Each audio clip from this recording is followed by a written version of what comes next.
सांगा बरं, पावसानंतर आकाशात इंद्रधनुष्य का दिसतं? रात्री आकाशात तारे का चमकतात? आणि सूर्यास्ताला सूर्य लाल का दिसतो? तुम्ही कधी विचार केलाय का? हे सगळं नेमकं कसं घडतं? या सगळ्याचं एकच कारण आहे, प्रकाश अर्थात लाईट. होय, इंद्रधनुष्य असो, तारे असोत किंवा तुमच्या समोरचं हे पुस्तक, सगळं काही लाईटमुळेच आपल्याला दिसतं. आता सर्वात आधी तुम्हाला काही प्रश्न पडले असणार. प्रकाश म्हणजे नक्की काय? की वस्तू आहे का? ती वेव्ह आहे का? आणि त्याची गरज काय आहे? आणि आज या सर्व प्रश्नांची उत्तरं आपण या MPSC प्रोफेसरच्या क्लासरूममध्ये आपण लाईटचं पूर्ण सायन्स सोप्या भाषेत आणि एक्झाम पॉइंट ऑफ व्ह्यूनं समजून घेणार आहोत. तर तयार आहात का? चला तर मग लाईटच्या या अद्भुत जगात प्रवेश करूया. हा असा टॉपिक आहे जो हमखास स्पर्धा परीक्षेमध्ये विचारला जाते. तर लाईट म्हणजे फक्त दिव्याचा उजेड आणि सूर्याची किरणं नाहीत. प्रकाश म्हणजे ऊर्जेचं एक विशेष रूप आहे. ही अशी ऊर्जा आहे जिच्यामुळे आपल्याला आजूबाजूचं जग दिसतं. पण इथे एक खूप महत्वाची गोष्ट लक्षात ठेवा. प्रकाश स्वतः कधीच दिसत नाही. मग तुम्हाला प्रश्न पडेल, आपल्याला लाईट दिसत नसेल तर आपण वस्तू कशा पाहतो? याचं उत्तर आहे परावर्तन अर्थात रिफ्लेक्शन. म्हणजे प्रकाश वस्तूंवर पडतो आणि तिथून परत येतो आणि मगच ती वस्तू तुम्हाला दिसते. आता आपण एक अत्यंत महत्वाची संकल्पना समजून घेऊया, जिला म्हणतात प्रकाशाचं द्वैत स्वरूप, ज्याला ड्युअल नेचर ऑफ लाईट असंही म्हणतात. याचा अर्थ असा की प्रकाश एकाच वेळी दोन प्रकारे वागतो. पहिला प्रकार, कधीकधी लाईट लहान लहान कणांसारखी वागते, म्हणजे पार्टिकलसारखी. हा विचार सर्वप्रथम मांडला सर आयझॅक न्यूटन यांनी. प्रकाश हा ऊर्जा कणांचा प्रवाह आहे. या कणांना म्हणतात फोटॉन्स. पण इथेच गोष्ट संपत नाही. दुसरा प्रकार सांगतो की काही वेळा लाईट तरंगांसारखी वागते, म्हणजे वेव्हसारखी. हा विचार पुढे स्पष्ट केला ख्रिश्चियन हायजेन्स यांनी. या वेव्ह नेचरमध्ये प्रकाशाला असतात वेव्हलेंथ, फ्रिक्वेन्सी आणि अँप्लिट्यूड. हेच आहे ड्युअल नेचर ऑफ लाईट. मग यावरून तुमच्या मनात प्रश्न आला असेल, जर लाईट ही वेव्ह आहे तर ती कोणत्या प्रकारची वेव्ह आहे? तर याचं उत्तर आहे, लाईट ही एक ट्रान्सव्हर्स इलेक्ट्रोमॅग्नेटिक वेव्ह आहे. तसंच लाईट ही मेकॅनिकल वेव्ह नाही, म्हणून तिला मीडियम लागत नाही. म्हणजेच लाईट व्हॅक्यूममध्ये सुद्धा प्रवास करू शकते. हे सगळं तर ठीक आहे, पण तुम्हाला माहीत आहे का की लाईटचा वेग किती आहे? लाईट ही निसर्गातील सर्वात वेगवान गोष्ट आहे. व्हॅक्यूममध्ये लाईटचा वेग साधारणपणे असतो 3 × 10⁸ मीटर्स पर सेकंड.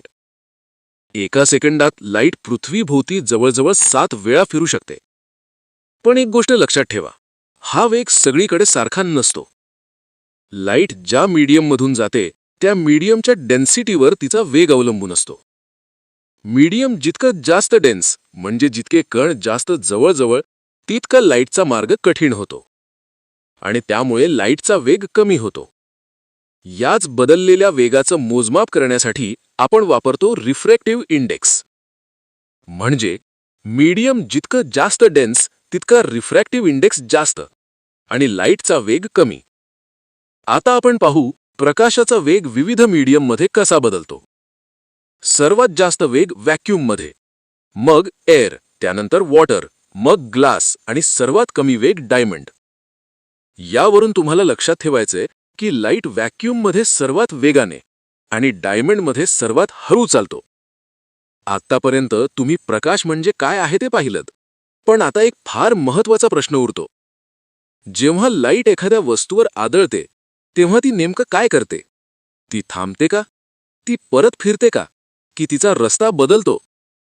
याचं उत्तर आहे प्रतिबिंब अर्थात रिफ्लेक्शन. रिफ्लेक्शन म्हणजे लाईट एखाद्या सरफेसवर पडून परत येणे. तुम्ही रोज आरशात स्वतःला पाहता, पण प्रत्यक्षात तुम्ही स्वतःला पाहत नाहीत. तुम्ही पाहता लाईटला परत येताना पाहता. रिफ्लेक्शन काहीही रॅन्डम नाही, ते स्ट्रिक्ट लॉज फॉलो करतं. रिफ्लेक्शनचा पहिला नियम म्हणजे angle of incidence is equal to angle of reflection. म्हणजे काय? लाईट ज्या अँगलने सरफेसवर पडते त्याच अँगलने ती परत जाते. जर लाईट 30 डिग्रीने पडली तर 30 डिग्रीनेच परत येते. नेचरमध्ये लाईट कधीही नियम तोडत नाही. आता बघूया अजून एक फॅसिनेटिंग फेनॉमेनन, अपवर्तन अर्थात रिफ्रॅक्शन. रिफ्रॅक्शन म्हणजे लाईटचा डिरेक्शन बदलणे. आणि ते नक्की होते तरी कसं? जेव्हा लाईट एका मीडियममधून दुसऱ्या मीडियममध्ये जाते आणि त्या दोन मीडियमची डेन्सिटी वेगळी असेल तर लाईटचा स्पीड बदलतो. आणि स्पीड बदलला की डिरेक्शन बदलतो. जेव्हा लाईट रेअरर मीडियममधून डेन्सर मीडियममध्ये जाते, उदाहरणार्थ एअरमधून वॉटर, तेव्हा लाईट नॉर्मलकडे वागते. आणि जेव्हा लाईट डेन्सर मीडियममधून रेअरर मीडियममध्ये जाते, उदाहरणार्थ वॉटरमधून एअरमध्ये, तेव्हा लाईट नॉर्मलपासून दूर वागते. तुम्ही रिफ्रॅक्शन रोज अनुभवता पण ओळखत नाही. उदाहरणार्थ पाण्यात टाकलेली पेन्सिल वाकलेली दिसते. खरं तर पेन्सिल वाकलेली नसते, लाईट वाकलेली असते. तसंच स्टार्स सतत चमकताना दिसतात कारण लाईट ॲटमॉस्फिअरमधून येताना वारंवार स्पीड आणि डिरेक्शन बदलते. यालाच म्हणतात ॲटमॉस्फिअरिक रिफ्रॅक्शन. आता माहीत झालं रात्री तारे का चमकतात. यानंतर विचार करा, लाईट जर इतकी वाकली की तिला परत बाहेर येतच नाही आले तर काय होणार? हीच घटना होताना आपण खूप ठिकाणी पाहतो. डायमंड्स, ऑप्टिकल फायबर्स आणि गरम रस्त्यावर पाणी असल्यासारखे इल्युजन. या घटनेला पूर्ण आंतरिक परावर्तन अर्थात टोटल इंटरनल रिफ्लेक्शन असंही म्हणतात. तर टोटल इंटरनल रिफ्लेक्शन होण्यासाठी 2 अटी आहेत. त्यातील पहिली अट आहे लाईटने डेन्सर मीडियममधून रेअरर मीडियमकडे जायचा प्रयत्न केला पाहिजे. आणि दुसरी अट म्हणजे लाईट खूप स्टीप अँगलने पडली पाहिजे. हा ठराविक अँगल म्हणजे क्रांतिक कोन अर्थात क्रिटिकल अँगल. या दोन्ही अटी पूर्ण झाल्या तर लाईट रेअरर मीडियममध्ये जातच नाही, ती पूर्णपणे आतून परत फिरते. यालाच म्हणतात टोटल इंटरनल रिफ्लेक्शन. डायमंडचा रिफ्रॅक्टिव्ह इंडेक्स खूप जास्त असतो, म्हणून लाईट आत अडकते, वारंवार रिफ्लेक्ट होते आणि डायमंड इतका स्पार्कल करतो. हीच प्रिन्सिपल ऑप्टिकल फायबरमध्ये वापरली जाते. लाईट आत अडकून वाकलेल्या फायबरमधूनही डिस्टन्स पार करते. म्हणूनच इंटरनेट आणि मेडिकल इन्स्ट्रुमेंट शक्य होतात. तसंच रेगिस्तानमध्ये रस्त्यावर पाणी असल्यासारखे इल्युजन.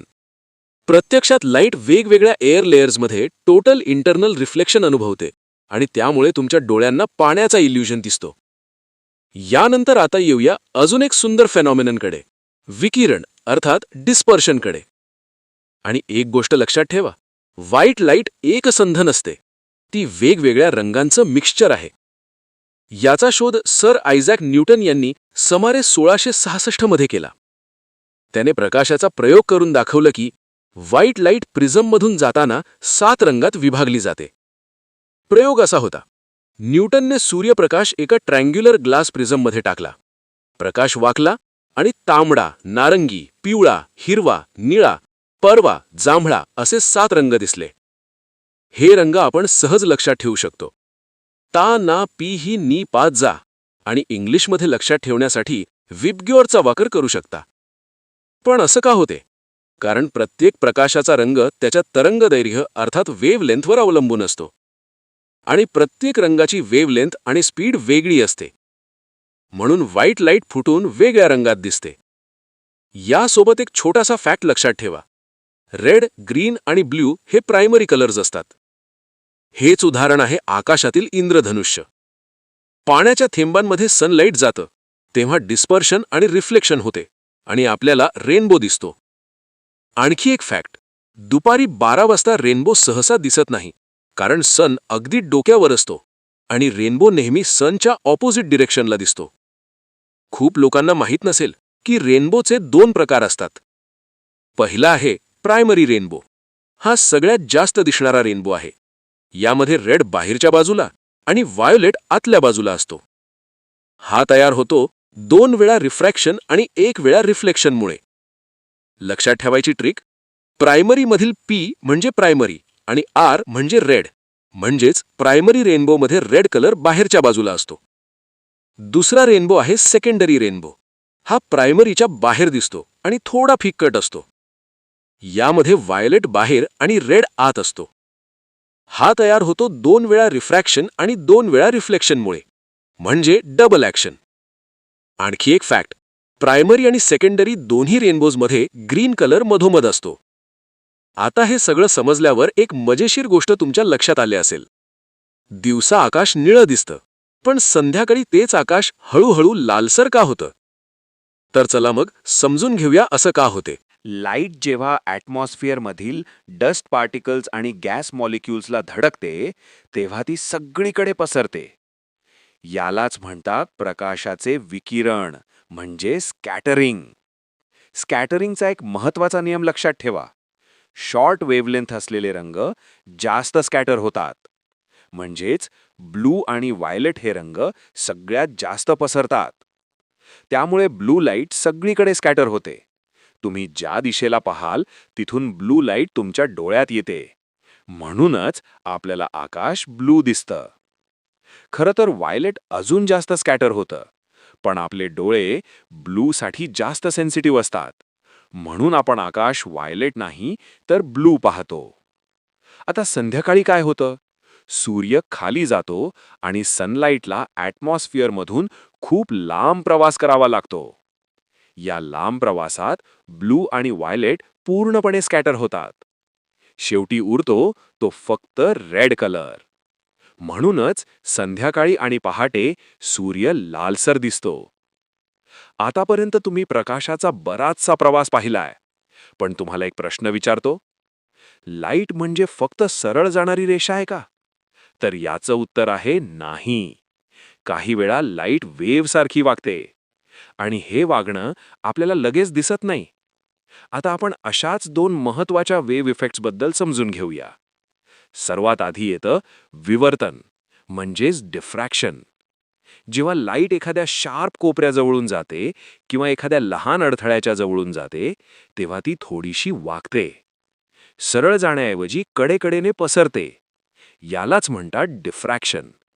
पण लक्षात ठेवा, हे वाकणं फार मोठं नसतं. म्हणून अनेक वेळा आपल्याला ते जाणवतही नाही. आता एक एक्झाम पॉइंट. डिफ्रॅक्शन किती होईल हे कशावर अवलंबून असतं? तर तो अवलंबून असते ऑब्स्टेकलच्या साईजवर. ऑब्स्टेकल जितका लाईटच्या वेव्हलेंथच्या जवळचा तितकं डिफ्रॅक्शन जास्त दिसतं. आता येऊया दुसऱ्या सुंदर इफेक्टकडे, व्यतिकरण म्हणजेच इंटरफिअरन्स. इंटरफिअरन्स तेव्हा होतं जेव्हा 2 लाईट वेव्हज एकाच ठिकाणी एकत्र येतात. तुम्ही म्हणाल सर म्हणजे काय? हे बघा, यात 2 शक्यता असतात. पहिली, कधीकधी दोन्ही वेव्हज एकमेकांना सपोर्ट करतात आणि लाईट अजून ब्राईट दिसते. याला म्हणतात संपोषी व्यतिकरण म्हणजेच कन्स्ट्रक्टिव्ह इंटरफिअरन्स. नंतर दुसरी शक्यता म्हणजे दोन्ही वेव्हज एकमेकांना कॅन्सल करतात. त्यामुळे लाईट कमी होते. कधी पूर्ण अंधारासारखी जागा तयार होते. याला म्हणतात विनाशी व्यतिकरण म्हणजेच डिस्ट्रक्टिव्ह इंटरफिअरन्स. आता सांगतो एक मजेशीर गोष्ट.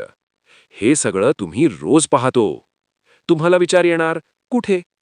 तर ते सोप बबलवर दिसणारे रंग किंवा रस्त्यावर पडलेल्या ऑइलवर दिसणारे कलरफुल स्वर्लिंग पॅटर्न्स हे रंग पेंटमुळे नसतात. हे पिगमेंटमुळे नसतात. हे रंग तयार होतात लाईटच्या इंटरफिअरन्समुळे. थिन लेअरमधून रिफ्लेक्ट झालेल्या लाईट वेव्हज एकमेकांशी इंटरफिअर करतात आणि म्हणूनच आपल्याला वेगवेगळे रंग दिसतात.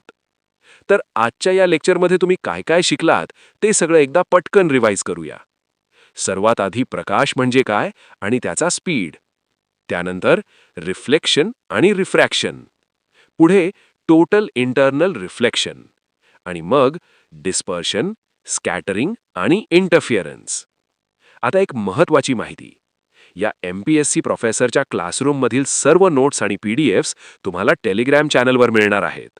म्हणून अजून जॉईन नसेल केलं तर आत्ताच जॉईन करा. लिंक डिस्क्रिप्शन बॉक्समध्ये दिलेली आहे. अशाच दर्जेदार एक्झाम ओरिएंटेड लेक्चर्ससाठी MPSC प्रोफेसरला नक्की सबस्क्राईब करा आणि बेल आयकॉन दाबायला विसरू नका. अभ्यास करत रहा, यश नक्की मिळेल. जय शिवराय.